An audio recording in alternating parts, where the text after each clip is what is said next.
make a delicious-looking cake that's totally fake. Let's make it. We'll need some things from the doodle drawers. 2 big pink sponges and some strips of tissue paper. Some gloopy PVA glue. Some paints and a big brush. A ruler and a pen. Oh! Now, to make a fantastic fake cake, like this tasty one here, we need to start off with a piece of pink sponge, like this, and using a pen and a ruler, we're going to draw a tall triangle that looks a bit like a piece of cheese. Now we're going to cut this triangle out, but be careful because scissors are sharp. Hey, oh. Now, this is a little bit fiddly, so you might want to ask an adult to help you. Now, draw around this sponge triangle onto another piece of sponge. Now we can cut this shape out as well, very carefully.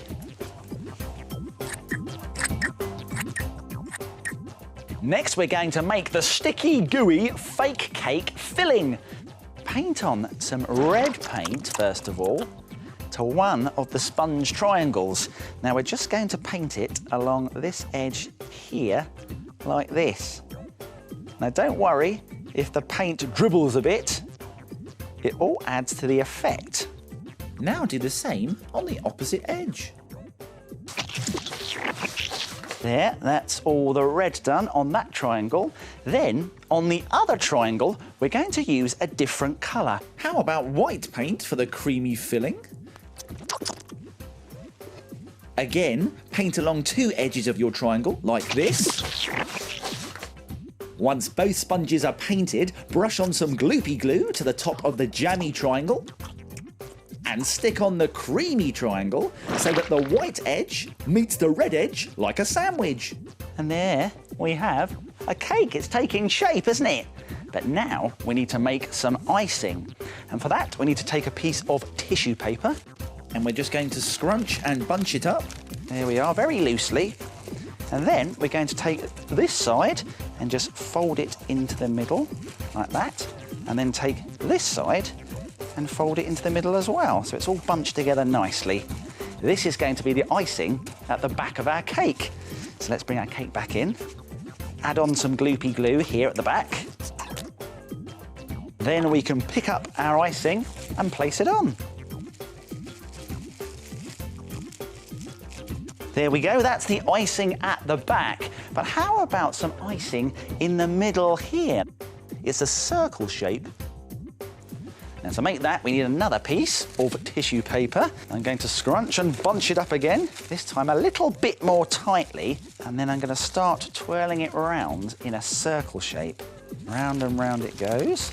It doesn't have to be neat. There, a tissue paper circle.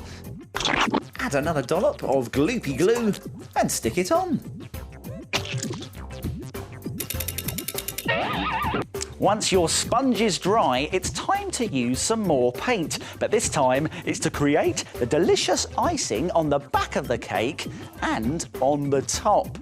Now, you can choose whatever colour icing you like, but I think we should do a nice white icing. So let's get a clean brush and let's get some gloopy paint. Now, it looks really good if your paint is nice and thick and gloopy like this.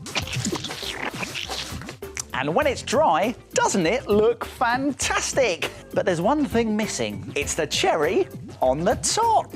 Now, to make that, we need a square of red tissue paper, like this, and we're going to scrunch it up into a ball. Here we go. Now, let's brush on some gloopy glue on top of our circle of icing, and then we can stick it on. Ha-ha! There we go. It's the cherry on top of the cake. Wow, look at it, a fake cake that's easy to make. And why not try some other spongy delights? Ooh. Why not try a slice of chocolate cake with pink icing and shiny beads? Or you could try making a whole cake using 2 large round sponges like this. Yes, all those fake cakes look fantastic. The only thing you can't do, of course, is eat them.